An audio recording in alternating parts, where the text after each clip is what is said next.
Hey everybody, my name's Alex and this is Bento Radio. Now before we get to normal start of show stuff, if you really like the show, be sure to subscribe to it wherever you're seeing it or listening to it. If you're listening to it on your favorite podcast platform of choice, you can subscribe to it right there. And if you leave a 5-star review on that platform, it would really help the podcast. If you are watching it on YouTube, you can scroll right down and hit the subscribe button. And while you're there, hit the notification bell so new episodes drop. That is every Thursday around 7 p.m. Eastern Time, in case you're wondering. And you can also leave a comment down there, all that fun stuff.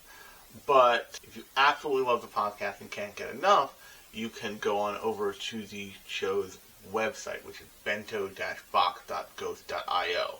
You might want to go over there in about a month because I will be covering Anime NYC as I have been for the past for the last 3 years, and this will be my fourth.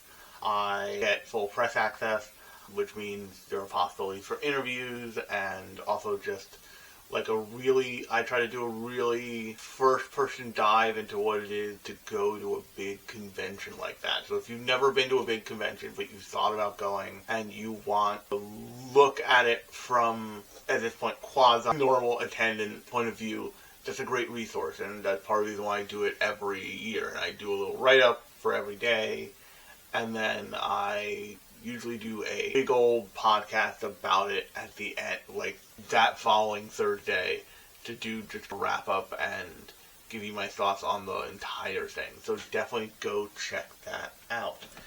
There's also other stuff on bento-box.ghost.io, and you can find that link in the description of this podcast wherever you're consuming it, whether that be in audio form. It'll be in the description of the episode. It'll also be in the description of the podcast proper. If you are watching this on YouTube, it will be in the description of this episode below, and it will be on the YouTube channel page. So it's there for you to click whenever you want it. And without further ado, let's get started, shall we? Talking about something a little odd, but still, I think, super relevant. And that is the Avatar, the Last Airbender movie. I think it's called Avatar, Legend of Aang, the Last Airbender. So let's jump into it, shall we? With a plot synopsis from I. Take it away, I. Set about a decade after the end of the original Avatar, the Last Airbender series, the film follows a young adult Aang as he struggles with a question that has haunted him since the 100-Year War. How can he preserve the Air Nomad culture when he is its last surviving member? When Aang learns of an ancient power and a legendary Air Nomad artifact that could help restore or safeguard his people's legacy, he reunites with Katara, Sokka, Toph, and Zuko on a globe-spanning adventure. Along the way, they race against a dangerous new enemy, Taka, who seeks the same power for his own purposes. With the plot synopsis out of the way, and I think it's really important that we get the plot synopsis out of the way for this film, I wanted to talk a little bit about American anime, if you will. And this includes a pretty broad tent of stuff at this point, but the original conversations about could you make an American anime really started around Avatar The Last Airbender and two shows, Avatar The Last Airbender and the original Teen Titans cartoon that was on around the same time on Cartoon Network. And if you were an anime fan looking for something to watch in the American cartoon landscape, there was starting to be more and more stuff. There was stuff like Shaolin Showdown, there was stuff like Jackie Chan Adventure, which had been around for a while at that point. But your two go-tos were very often Avatar The Last Airbender and Teen Titans. And I think the two things, and I'm bringing this up for a reason, I think the two things help those shows feel like anime more than anything really feels as much like that right now, coming out of America. And that's a very specific structure of television that doesn't exist anymore because the way television, quote unquote, the way any kind of content really is produced for a primarily streaming audience has really changed. And that is that, like, you don't have the engine of TV and by appointment TV and needing to put something in the slot every week driving what's being made. And that makes things look different and makes things look less episodic over time, because when you get a deal with something like Netflix, it goes by the season. So you can function differently and you'll get a certain amount of episodes per season. In the case of most shows, usually around, let's call it 4 to 10 is a pretty standard streaming season length now. And that lets you be a whole lot more efficient. But there's something lost in that efficiency, and we'll talk about that in a second. But for the purposes of what a Western anime is, it's not Western anime, but what a Western anime is, because there's a lot of French stuff that does what Avatar and Teen Titans do as well. But it's essentially a Western cartoon that's taking a lot from anime in terms of its story structure and in terms of its pacing and its treatment of its characters and its very often even at times look and feel. And over time you can see the influence of anime working its way into American animation pretty quickly. There's a great montage, I'm sure you can go find on YouTube, of everywhere the Akira bike slide has been done, including the live action one, which I think is from the Michael Key film Nope. I forget either which one of them directed, but I don't want to get it wrong because I know that's a hot button thing. But suffice to say that by the early aughts, anime was around in a huge way. And Avatar was really the first thing to spawn that conversation, and I have been on the side in this conversation mostly of saying, don't call things like Avatar anime. And there's a very specific reason for that. There's two very specific reasons for that. First, I think it cheapens a thing not to admit exactly what it is. And second, doing things like that in that way become a marketing term. Have become a shorthand for marketing of giant streaming companies to position things so they can get more viewership and thus get more dollars through subscribers. And if you look at something like the animated Castlevania series on Netflix, once again, it pulls a lot of stuff from anime, but it's also very uncharacteristically of the anime world, but doesn't mean it's a bad show. Admitting that thing was primarily animated in Texas and is a deeply American animation that takes after some of the best American action movies in the best ways, and yes, blends in more character development and all that stuff, but it's taking that stuff by expanding on the video games, doesn't cheapen it. As someone who has seen more than enough, saying something to anime does not instantly put it in the realm of quality. There's plenty of bad anime. Plenty. And there's plenty of incredible anime with bad things in it, and there's plenty of bad, and I've talked about them on the show, the bad tendencies that anime have in genres and in the medium that are different from bad tendencies for American animation. But the defining thing about a show that separates a show like Avatar from a show, let's say, is Rocky and Bullwinkle is very much a deeply episodic. They were just making an episode-long joke or episode-long plot every week, and you were just tuning into the continuing adventures of Rocky and Bullwinkle. Whereas the anime-esqueness of something like Avatar: The Last Airbender or Teen Titans, to go back to those two examples, is that it was a sustained storyline for a sustained amount of time.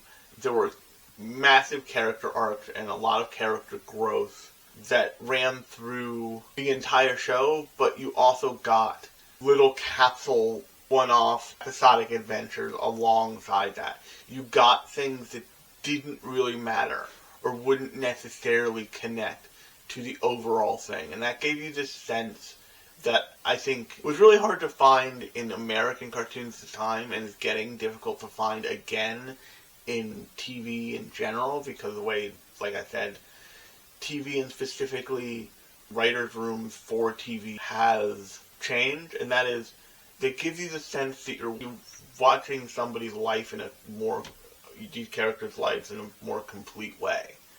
You follow in Teen Titans, by the way, spoiler alert for Teen Titans. I think you can go watch it on HBO Max, but I'm not sure. But spoilers for Teen Titans, and spoilers obviously for Avatar: The Last Airbender. In the original Teen Titans show, not in Go. Go is much more episode of the week. You're not following a sustained storyline, and that's definitely to its detriment. And if you've ever encountered somebody who really doesn't like Teen Titans Go, it's probably because of that. That's probably a huge factor, other than a lot of character assassination that's happening in that show. But let's take Beast Boy, for example. You follow Beast Boy's relationship with both Raven and Tara for that entire show, but you also have weird little capsule episodes where he, as a vegan, gets a job at a fast food burger place so he can buy a Vespa scooter. And that's like one episode thing that's fairly late in the show, but it gives you the understanding, yes, these people are part of this big sprawling story, but they also are teenagers, and they get part-time jobs because all of a sudden they're like, oh, I want a Vespa scooter, but I don't have the cash, so I'm gonna go get a job for the summer. And that cadence allows a kind of reflection of life that the very episodic thing, that both the very episodic end and the very narrative focused to the detriment of every other part of the narrative don't do. And so what you have in Avatar is you have a show doing a lot of narrative work that is airing in amongst a lot of shows that just aren't doing that. But what you as a viewer from really the mid-90s to right up into that point, you were getting more and more anime from Japan that is treating its viewers, they can take a long-term story. Tons of it. You're getting stuff like Pokemon, where you're following Ash's journey for the entirety of a season, or the entirety of a series. Not even a season. I don't know how many seasons the Indigo League is, but that you get 12 to 24 episodes of a sustained show like that. You get Dragon Ball Z, which is doing the same thing. You get a lot of stuff on Kid WB. Even stuff that was, even anime in that time period that was absolutely butchered. In that time period or before, that was absolutely butchered, like something like Card Capture Sakura, which was unceremoniously, but still memorably, absolutely hacked up and reassembled by Kids WB at some point to make a show called Card Captors that is a version of the source material, but tries really hard to shift the focus of that show towards, what's his name? Oh god, the male character, like Lee Shoren, and tries to make him, the very least, a co-protagonist, when he's really not.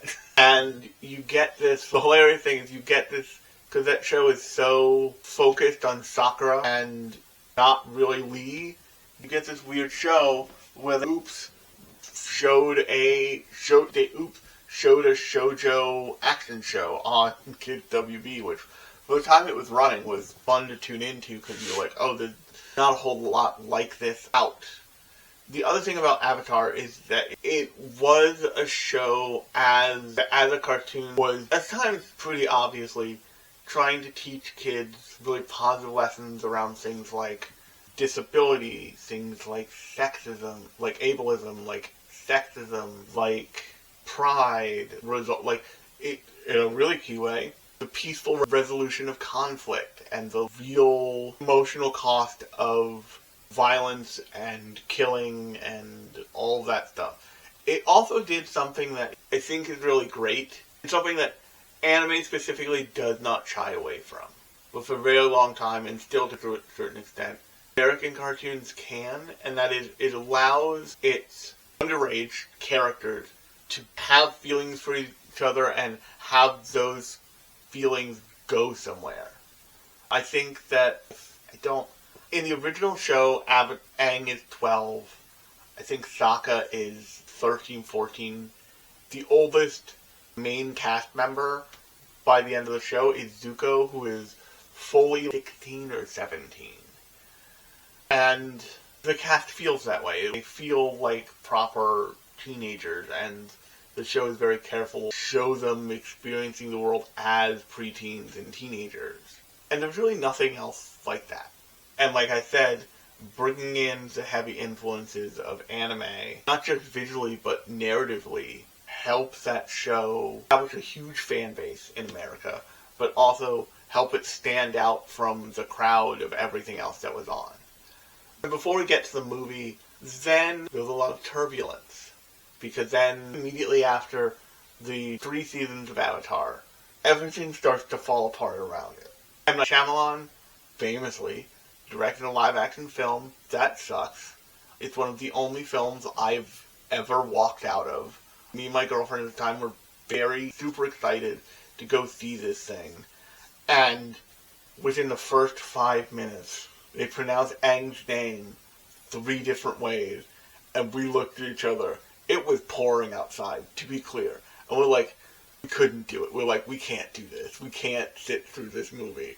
We paid for tickets. We just left. And then you get to Legend of Korra. And the thing with Legend of Korra is the original creators of Avatar were pushing, and I don't know why Nickelodeon and Viacom at the time didn't think that this was going to freaking happen. But when Legend of Korra was made, they were pushing. So they understood that their audience had grown up, so they were doing way more complicated, way closer to the kinds of things that you'd see in a modern anime now, storylines with each season.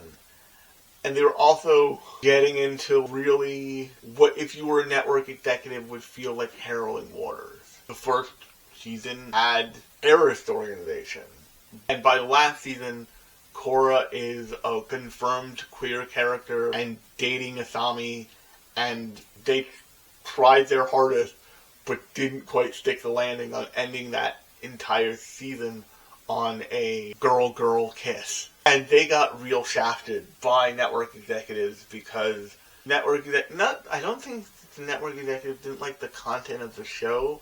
I think they didn't like the kind of moralization the show was trying to do. Which, to be clear, to me felt very similar to things they did in the original show around toxic masculinity, and once again, really famously, ableism and agency and all this other stuff. But, so that's a little bit of a history and a little bit of a framing of what it means, of the kinds of things people are talking about when they're talking about American anime. I don't think you need to do that with Avatar. I think you can be an anime fan and like this thing. And there are clear reasons for that.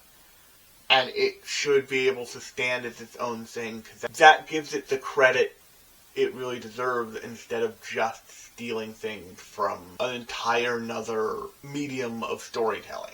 And we'll get to the bad parts of that in a second here, because I think there are definite bad parts. And I think that the things that we all saw in Avatar The Last Airbender that they were pulling from anime may have been coming along for the ride alongside stuff that they were really focused on. And you see this later in Korra and in this film, in the Dragon Ball Z screaming and yelling and shooting laser blasts at each other of anime. And in terms of the film, I think this movie is good, but I don't think it's great. I've seen it twice now. And the reason why I don't think it's great is because I think it needs to be a whole series. Now, hear me out here. I think what made Avatar shine, and what still makes anime shine, is that you're getting these shows that are, certainly by comparison to your standard Netflix show, these slow burn shows that are, generally speaking, 12 to 24 episodes at a minimum.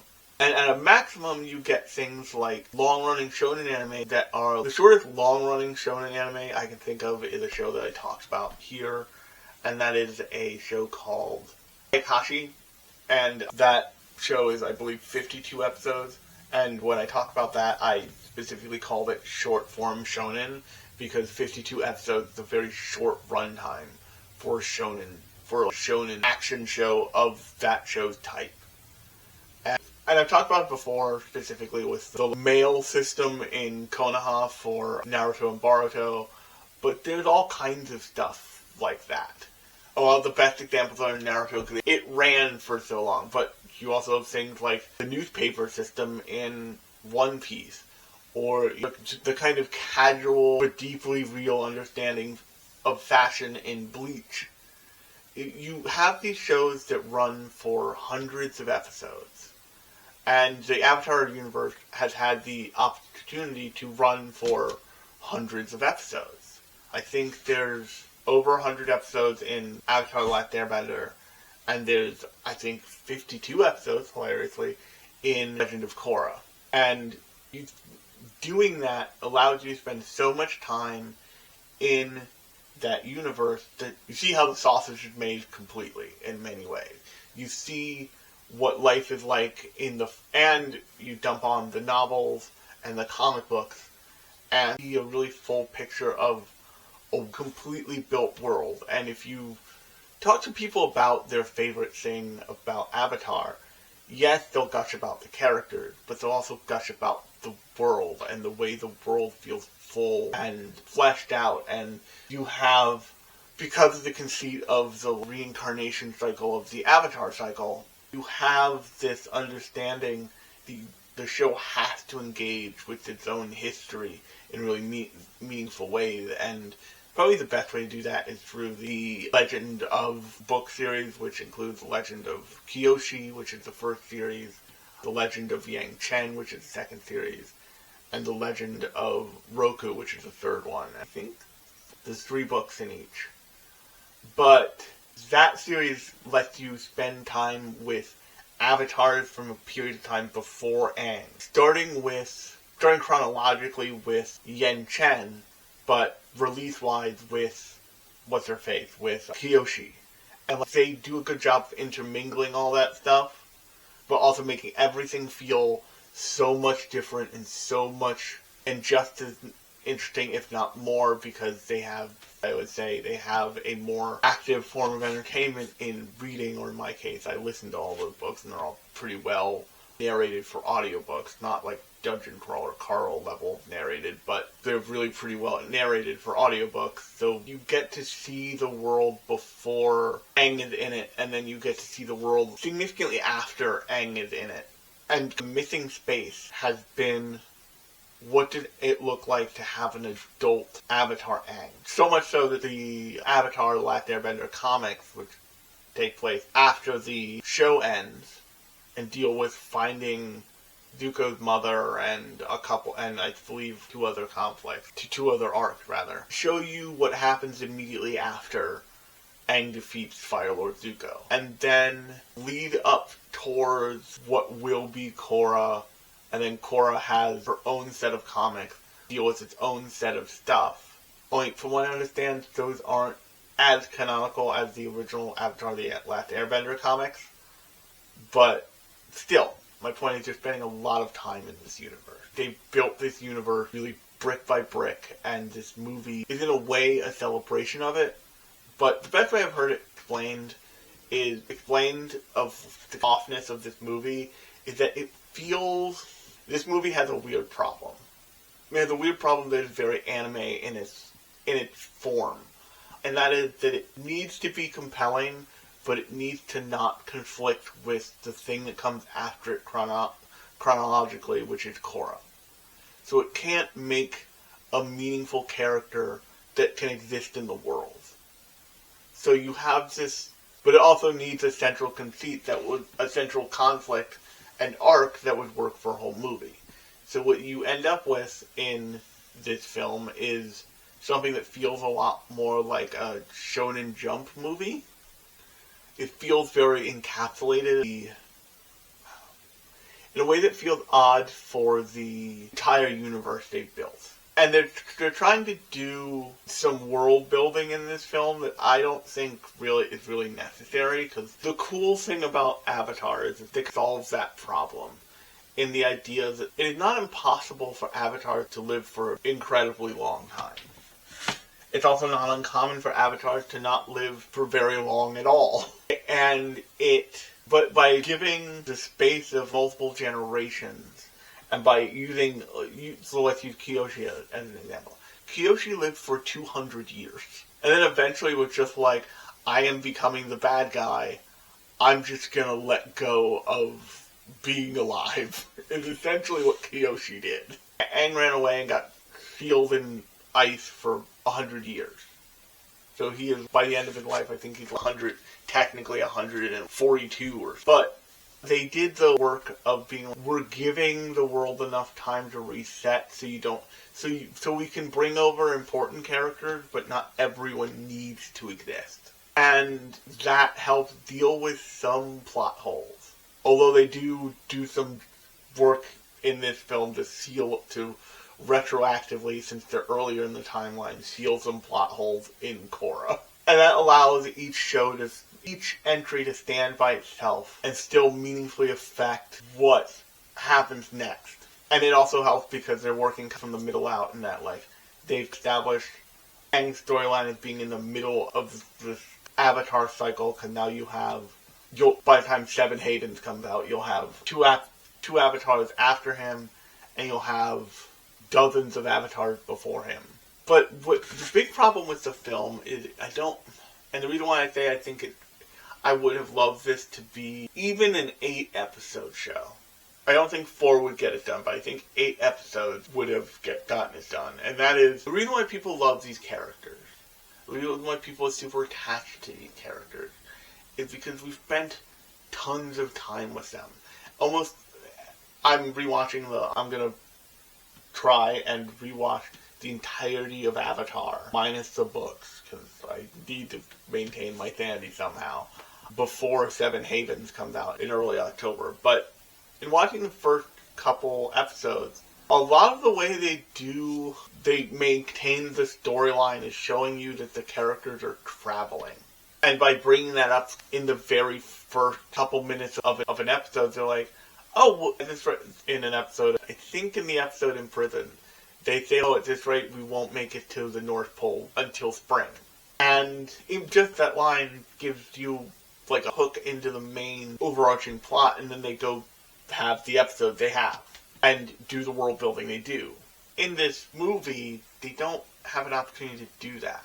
Kind of where I feel the movie is at its best is in the quieter moments when you get to see what these characters who saved the world, and who are, like, famous for saving the world, and doing things like founding Republic City, are doing with their free time. Like, you get to see the fact that, like, established her school for metalbenders, and is currently just kicking her students' ass on the daily. But also definitely, like, them. You get to see that, like, Katara are meaningful, or, like, world leaders, and, like, working to make Republic City a real thing.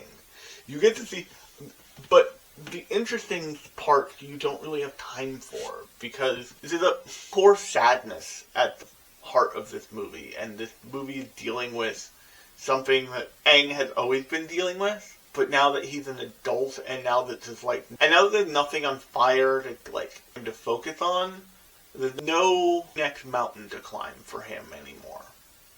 He is, in the same way that Freyrin has saved the world, and now he's looking at what happens next. And what happens next for Aang is actually a meaningful expansion on the, like, Aang here described in Avatar: The Legend of Korra, which is, like, not a good parent. To be clear, like, Aang is so obsessed with, like, loss of his culture and the, like, trauma that is, he kind of moved past it. And in this film, you kind of understand that, like, this is, like, an original sin. This is, like, he ran from his people, and there was a, like, shattering consequence to that. And it's still a long time before you have the return of airbending in Korra. The fact that this movie comes up with as the original character and villain, ultimately, shows you the kind of, is a way to explore that kind of trauma and damage in Aang, because in the universe, let's focus here, in the universe, all of the characters are moving the world forward in various ways. They're all engaging with the world in a way that's and meaningful, except for Aang.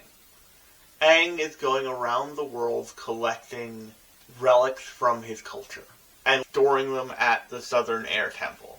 And he's not really living in the moment anymore. The thing that pulls him into living in the moment is finding Taka and the possibility of rebuilding, in his mind, the Air Nation, but in Taka's mind, a new Air Empire. And what the show has to say about the legacy of a culture, what the film has to say about the legacy of a culture, is really interesting. But you get the sense that, especially even by the end of the film, it's very careful. Aang has an understanding of what airbender culture really means that he didn't at the beginning of this film. Because at the beginning of the film, he was really about just hunting down the artifacts. And because he was the only one defining what airbender culture is, because he's the only airbender left, there was no challenge to, is airbending is the air nomad culture airbending, or is it the principles that they held? And in Taka, you see an airbender who feels much more like the hero feels in Avatar. He feels dangerous and ruthless and principled in a way that Aang isn't. And once again, you didn't really need to think about that hard, because chronologically, Aang was the only person defining what airbending is. And nobody else functions like that, because nobody else is from the Air Nation in that way.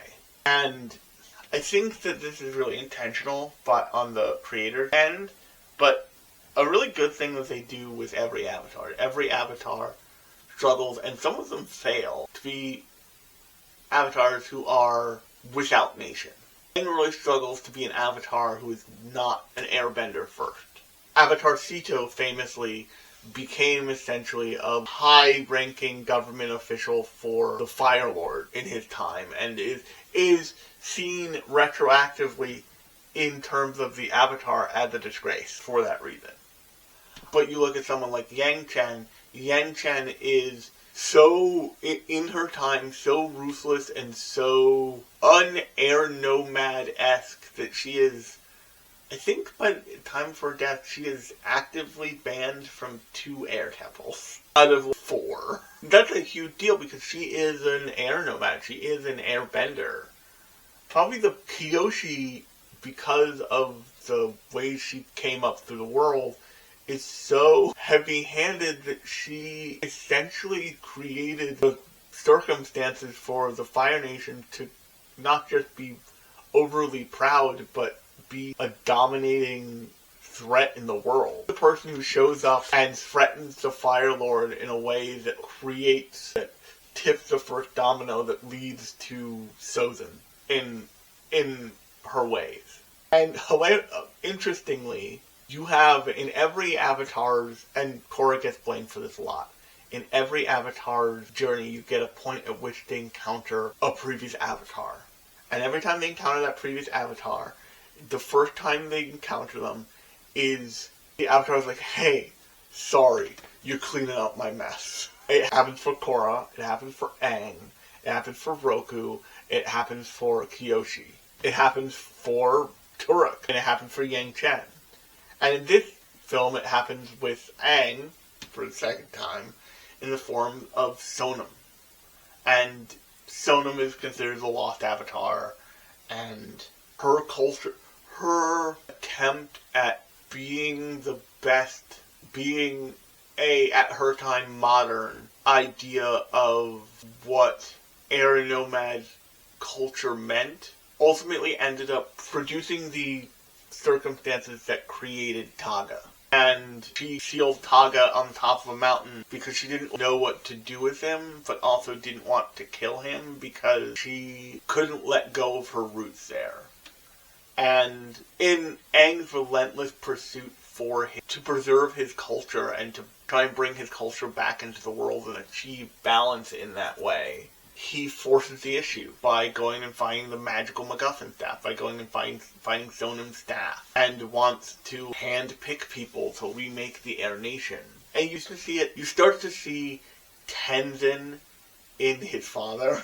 At the very end of this movie, when Aang is taking these air acolytes that he's established all over the southern air temples, and really starting to force-feed them air nomad culture.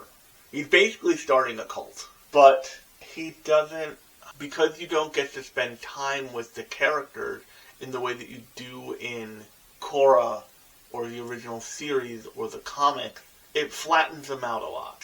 This movie is relying on a lot of the characterizations established by the show because it just doesn't have time for you to sit with what does it look like to be Fire Lord Zuko and be this leader of this very armed, still probably armed to the teeth country that is now trying to not be the bad guy. What does it look like for Zuko, for a character who was raised inside of World War II Germany to then have to lead Germany and be a pacifist about it? What does it look like for Toph to establish her school and, a generation of metal vendors who would become a,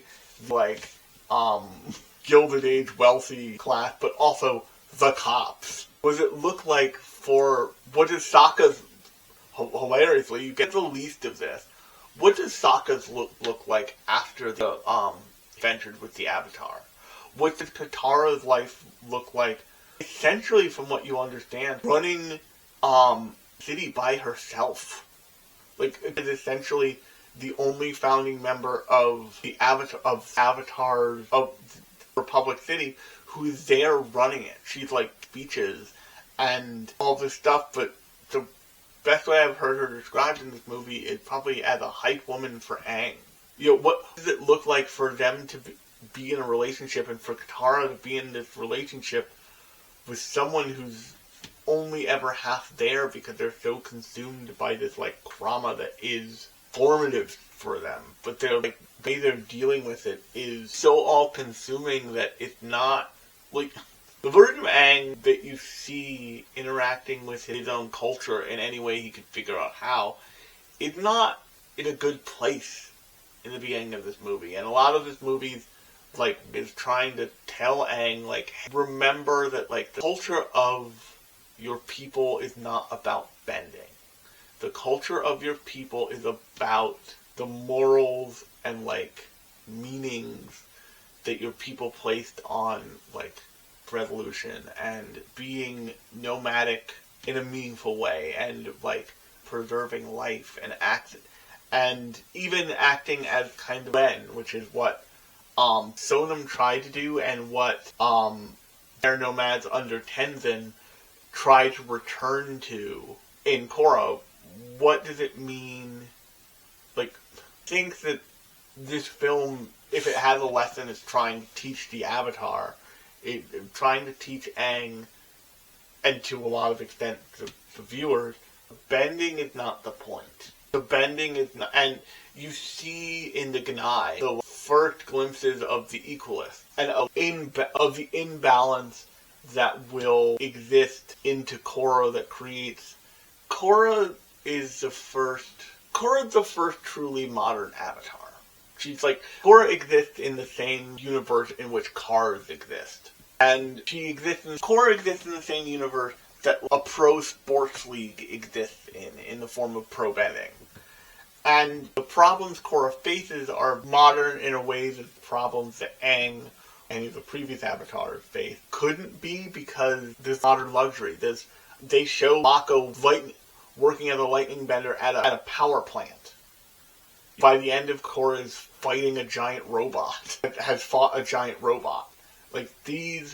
And when you show up to Korra, the viewer, the Air Nomads don't have a nation because they don't have benders outside of Tenzin and Tenzin's family, and Tenzin and his kids. Even his wife isn't an airbender, but what you have is a core of monks who are just doing whatever.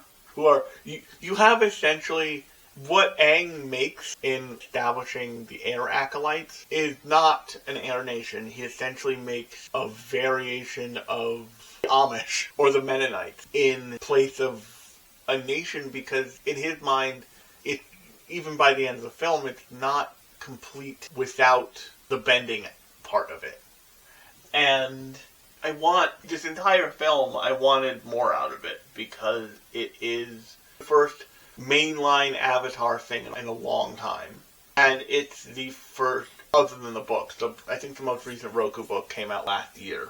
But it's also, or maybe even earlier this year, but it's also the first time we've gone and hung out with the original recipe Avatar cast.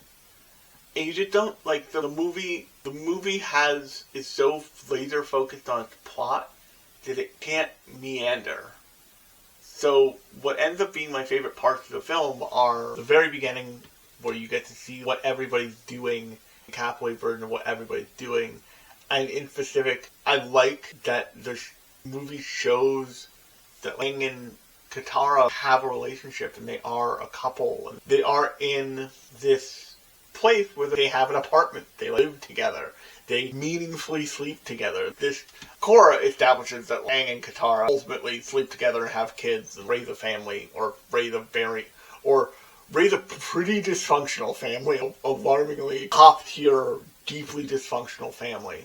And the show and the film does a good job of showing how not present Aang is. And hilariously the same way that Sasuke isn't present. And some of it's because Aang is the Avatar and he has responsibilities all to nations of the world. But most of it is, like I've been saying this entire time, because Aang is so laser focused on his own trauma and chasing after it so hard that he is absent from Katara's life, it feels like, for pretty long stretches. And you see later on in Korra, even after they have kids, the only kid he really meaningfully engages with is Tenzin, because Tenzin is the airbender. It's a kid who's an airbender. Like, Boomy and, I forget the sister's name. Those two have to compete for Aang's attention in a way that Tenzin just gets, because Aang feels more connected to Tenzin than he does his other two kids. And in that way, I think this movie allows the creator to highlight what's going on with each character, but not take too close a look at it. You don't get anything of Sokka's relationship with Suki. You don't get any exploration of Toph at all. She just gets to be a badass. You get the barest minimum of the relationship between Aang and Katara, like I said. You get an understanding that they are a couple, but the movie throws you into the main plot so quickly that you don't get any casual time with any of the characters. And so you don't have time for the kind of character work that they got to do throughout the entire first series. And what you're left with is, once again, a Shonen Jump movie entry, complete with forms and uses of bending that you'll never see again. Like, Taka does this very specific, very nightmarish, basically using airbending to create a bullet and shooting people that you never see again. The closest thing you see to that is you see Tyr fully kill the Earth Queen on screen. But the thing that he does there is a thing that they actually write into Yen-Chen, a thing you can do. A lot of the innovation of the danger of airbending is conceived of by Yen-Chen, because she is canonically among the more ruthless avatars. She is out in the world killing people in her time, but because she believes it to be necessary. But I understand that with the hits the brand of Avatar took, it didn't feel like you were going to get a full new series with these characters as adults. But you don't these characters get so compressed by this movie that it feels... It's not quite character assassination for any of them, but it doesn't show any of the characters in their best light. Not even Aang. And he's supposed to be, and he is, by definition, the title character of the film. But, in addition, I think that, I know there's voice actors who are retired, or who have died, I think, but Iroh isn't in this movie. Key point.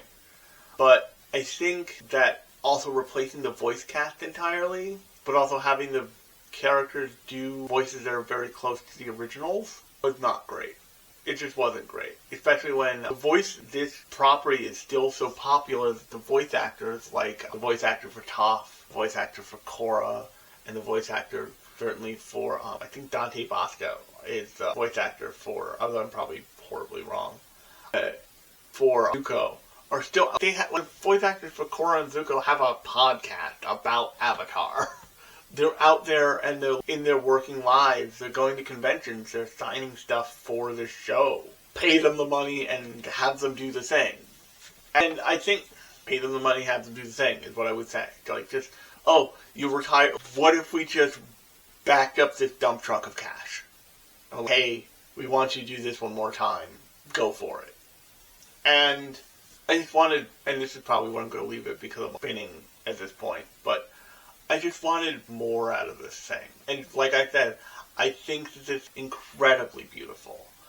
I think that this movie is technically incredibly well made, and for no other reason than you appreciate beautiful animation where they just fire hosed money at it until it was finished, then watch this.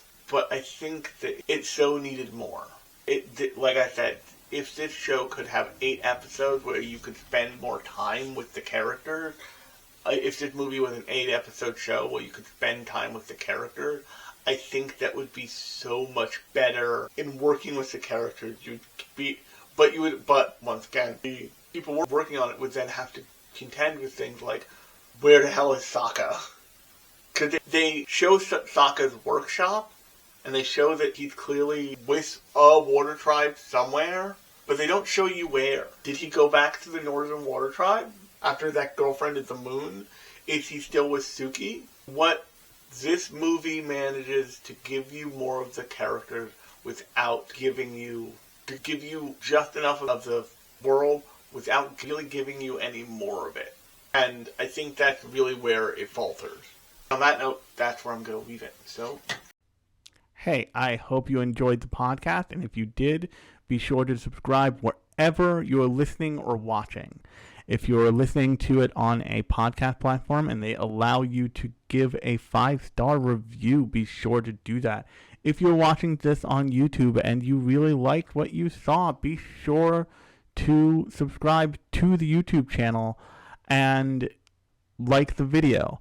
In addition, if you want to make sure that you don't miss a beat, be sure to hit that notification bell so you know when new episodes drop. But if you're wondering, they drop every Thursday night Eastern time.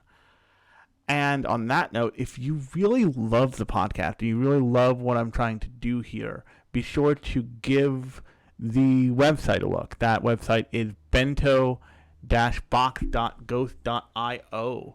There will be a link in the description of either this podcast or this video. It'll also be linked in the description of the entire podcast on the information page. It'll also be linked in the description of the YouTube channel. So there's plenty of ways for you to get to that website and check it out. If you want to follow me, my social links are also listed in the footer of that page. So once again, go over there to find that stuff. But I hope you liked the episode. I look forward to talking to you next time. But until next time, I have been Alex. This has been Bento Radio, and I'll talk at you later.